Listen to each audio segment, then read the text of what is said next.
শুভেন্দু কি বললো আর না বললো কে যায় আসে।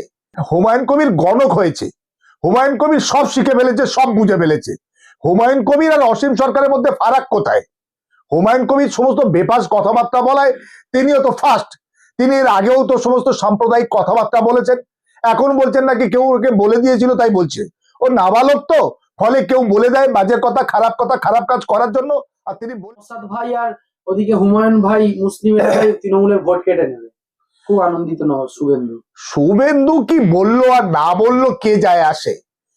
এখন আমি মনে করি নওশাদ সিদ্দিকী এই মুহূর্তে খুব কম বয়স একজন পরিণত রাজনীতিবিদ। তিনি কোথাও কিন্তু ধর্মের ভিত্তিতে কোনো রকম বিভাজন, কোনো রকম প্রচার, কোনো রকম প্রপাগন্ডা, কোনো বক্তব্য এ পর্যন্ত তো আমার মন্তকে প্রকাশ্যে আসেনি, সামনে আসেনি। ফলে তিনি মানুষের কথা বলছেন, বিশেষ করে পিছিয়ে রাখা, পিছিয়ে পড়া, দলিত, আদিবাসী, বহুজন, সংখ্যালঘু মানুষ, যারা সমাজের প্রান্তিক মানুষ, তাদের অধিকারের কথা, তাদের ক্ষমতায়নের কথা তার বক্তব্যে, তার কাগজে কলমে সব জায়গায় উঠে এসছে। ফলে যে আইএসএফ এবং তার নামের মধ্যে রয়েছে ইন্ডিয়ান সেকুলার ফ্রন্ট, একটা সেকুলার পলিটিক্সের চর্চা করছেন। এখন নওশাদ সিদ্দিকী মুসলিম বলে না মুসলিমদের দল হয়ে যাবে বা দল বলে, এটা ব্রাহ্মণ্যবাদী মিডিয়া, ব্রাহ্মণ্যবাদী মানুষজন এটা চালাকি করে এই প্রচারটা সামনে আনার চেষ্টা করে। কিন্তু হুমায়ুন কবির তো বলছে বিজেপি প্রথম হবে, হুমায়ুন কবির সেকেন্ড হবে, তৃণমূল তৃতীয় স্থানে চলে যাবে। হুমায়ুন কবির গণক হয়েছে, হুমায়ুন কবির সব শিখে ফেলেছে, সব বুঝে ফেলেছে। হুমায়ুন কবির আর অসীম সরকারের মধ্যে ফারাক কোথায়? হুমায়ুন কবির সমস্ত বেফাস কথাবার্তা বলায় তিনিও তো ফার্স্ট। তিনি এর আগেও তো সমস্ত সাম্প্রদায়িক কথাবার্তা বলেছেন, এখন বলছেন নাকি কেউ ওকে বলে দিয়েছিল তাই বলছে। ও নাবালক তো, ফলে কেউ বলে দেয় বাজে কথা, খারাপ কাজ করার জন্য, আর তিনি বলে ফেলেন, তিনি করে ফেলেন। আসলে হুমায়ুন কবির এখন একটা দল তৈরি করেছেন, জানি না রেজিস্ট্রেশন পেয়েছেন কিনা, আদৌ কোনো রেজিস্টার্ড পলিটিক্যাল পার্টি কিনা। ফলে সেখানে হুমায়ুন কবির ছাড়া দ্বিতীয় কোনো মুখ, দ্বিতীয় কোনো লোকজন আছে যারা রাজনীতি করে, রাজনীতি বোঝে, রাজনীতি জানে, একটা নেই বলে আমার মনে হয়। ভুলভাল লোক, পেয়ারাওয়ালা, তারা দেখি মঞ্চের প্রথম চারিদিকে বসে আছে। ভুলভাল ধান্দাবাজ, ধাপ্পাবাজ, চিটিংবাজ, লাত খাওয়া তৃণমূল থেকে সেই সমস্ত লোকগুলো দেখি মঞ্চে। কোথায় বললো বাবরি মসজিদের উদ্বোধন হবে, সেখানে বললো কি আরব থেকে লোক আসছে, কিন্তু দেখা গেল যে না, পশ্চিমবঙ্গের দুজন লোক সাদা কাপড়ে মাথা ঢেকে মুখ লুকোবার চেষ্টা। আসলে প্রথম দিন থেকেই ধাপ্পাবাজি এবং ধান্দাবাজি আসলে হুমায়ুন কবিরকে বিভ্রান্ত করছে। তার চারপাশে থাকা কিছু ধান্দাবাজ, কিছু ধাপ্পাবাজ, কিছু চিটিংবাজ, কিছু 420 লোকজন। ফলেও হুমায়ুন কবির স্বপ্ন দেখছেন। স্বপ্ন দেখতে তো কোনো দোষ নেই, এবং সেখানে স্বপ্ন দেখার স্বাধীনতা সবার আছে। একটি টিভি চ্যানেলে সাক্ষাৎকার দিয়ে বলেছেন নরেন্দ্র মোদী তার ফেভারিট লিডার। এখন বলতেই পারে, বলতেই পারে। কদিন আগে বলতো মমতা আমার ফেভারিট লিডার, আমার নেত্রী, আমার সেনাপতি। এখন বলছেন নরেন্দ্র মোদী। বলতেই পারেন, যদি বলে থাকেন, আমি জানি না, আমার কানে শুনিনি। কিন্তু তারপরেও তো হুমায়ুন কবির তো রাজনৈতিক ইতিহাস বড় গোলমেলে। তিনি কোনো নীতি বা আদর্শের ভিত্তিতে কখনো কোনো দল করেছে বলে তো মনে হয় না। কারণ তিনি কংগ্রেস করতেন, তৃণমূলে গেছেন, আবার কংগ্রেস, তারপর সেখান থেকে বিজেপিতে 2019-এ লোকসভা নির্বাচনে মুর্শিদাবাদ লোকসভা কেন্দ্রের প্রার্থী, তারপর আবার ওখান থেকে বেরিয়ে 2020-তে আবার তৃণমূল তাকে এমএলএ করলো ভরতপুর থেকে, সেখান থেকে সাসপেন্ড হয়ে নতুন দল। তিনি বলছেন তাকে জেতালেই বাবরি মসজিদ হয়ে যাবে। আসলে জেতানো বা হারানোর সঙ্গে মসজিদের কি সম্পর্ক? বাবরি মসজিদের একটা আবেগ আছে। ভারতবর্ষের মানুষ, বাংলার মানুষ বিশ্বাস করে, সমস্ত জাতি ধর্ম নির্বিশেষে, শুধু মুসলিমরা নয়, অসাম্প্রদায়িক সমস্ত মানুষজন বিশ্বাস করে বাবরি মসজিদকে অন্যায়ভাবে শহীদ করা হয়েছে।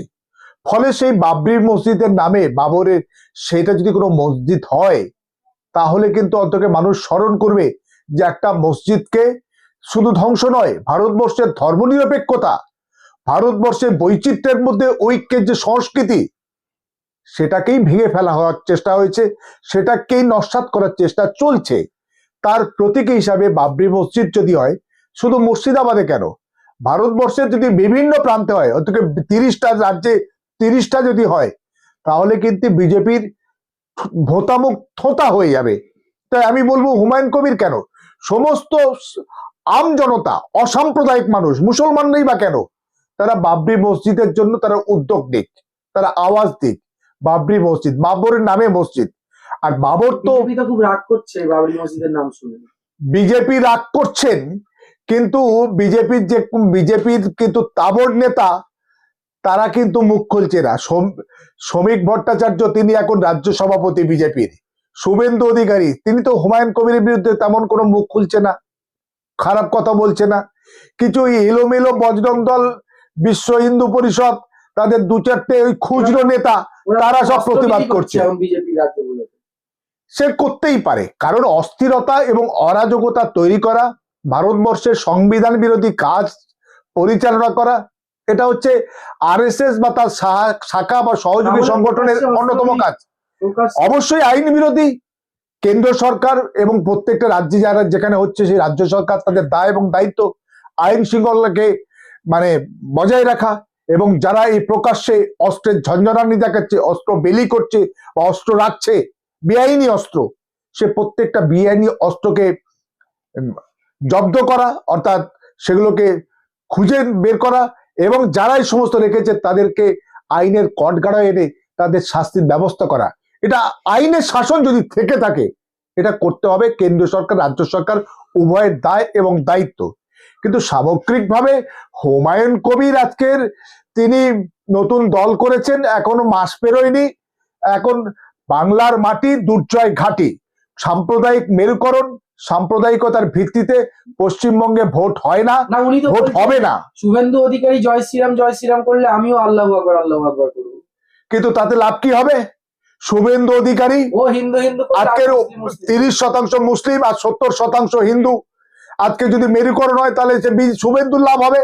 আজকে তাহলে শুভেন্দু তো বরাবরই কথা বলে আসছে, বিজেপি আরএসএস বলে আসছে, আর সেই কথা বা সেই জায়গায় সেই লাইনে যদি হুমায়ুন কবির বা ওরকম কেউ যদি বলে, তাহলে তাকে তো শুভেন্দুর সহযোগিতা করার নামান্তর, বিজেপি আরএসএস কে সহযোগিতা করার নামান্তর, কিন্তু বলাই বাহুল্য, স্পষ্ট কথা।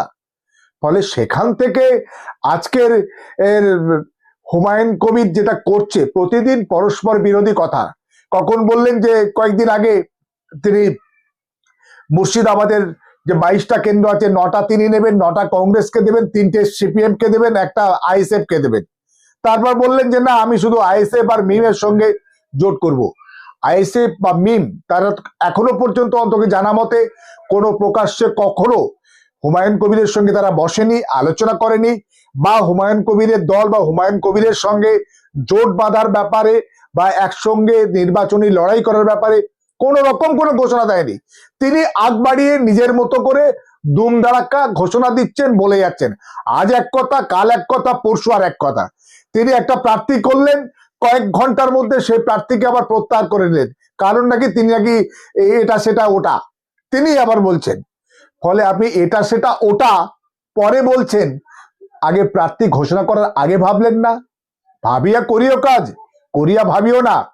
ফলে বাংলায় সাম্প্রদায়িকতার ভিত্তিতে মেরুকরণের যে কোনো প্রচেষ্টা সে যেই করুক, হুমায়ুন কবির করুক, শুভেন্দু অধিকারী করুক, বাংলার মানুষ হিসাবে, বাংলার সংবিধান প্রেমী একজন মানুষ হিসাবে আমরা তার প্রতিবাদ করি, প্রতিরোধ করব, এবং এই সমস্ত অশুভ শক্তিকে যে কোনো মূল্যে আটকাবার এবং তাদেরকে দমিয়ে রাখার সমস্ত রকম প্রচেষ্টা বাংলার শান্তিকামী মানুষ তারা এটা করবে আমার বিশ্বাস, এবং এরা হালে পানি পাবে না, এটা আমি বিশ্বাস করি।